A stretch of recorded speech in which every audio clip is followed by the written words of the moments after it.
कांग्रेस ने राजनीतिक दलों को सूचना के अधिकार के कानून के तहत लाने के केंद्रीय सूचना आयोग के आदेश को खारिज किया। पार्टी महासचिव जनार्दन द्विवेदी ने कहा कि इससे लोकतांत्रिक संस्थाओं को होगा नुकसान। जनता दल यूनाइटेड के राष्ट्रीय अध्यक्ष शरद यादव ने सीआईसी के राजनीतिक पार्टियों को सूचना के अधिकार के दायरे में लाने के फैसले का विरोध करते हुए कहा कि संसद में यह पहले ही साफ हो चुका था कि राजनीतिक पार्टियां इसके तहत नहीं आएंगी। उन्होंने कहा कि सीआईसी ने यह फैसला अपने अधिकार क्षेत्र के बाहर जाकर किया है।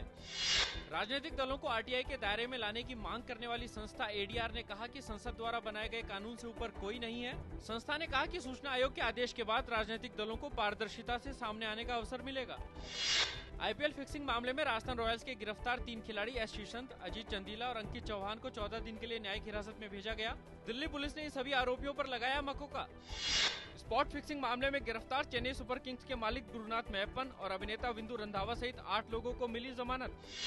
कृषि सचिव आशीष बहुगुणा ने कहा, अगर मानसून सामान्य रहा तो इस साल हो सकता है खाद्यान्न का रिकॉर्ड उत्पादन, इसके 26 करोड़ टन पार करने की उम्मीद।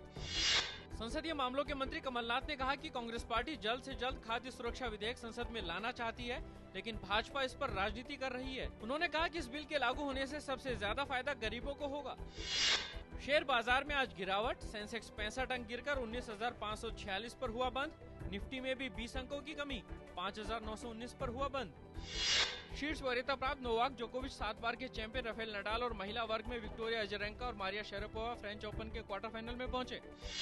भारत की स्टार खिलाड़ी सानिया मिर्जा और अमेरिका की उनकी जोड़ीदार बेथानी मैटिक सैंट्स फ्रेंच ओपन के तीसरे दौर में पहुंचने में कामयाब। अमेरिका की लॉरेन डेविस और मेगन मोल्टन लेवी की जोड़ी को 1-6, 6-3, 6-0 से हराया।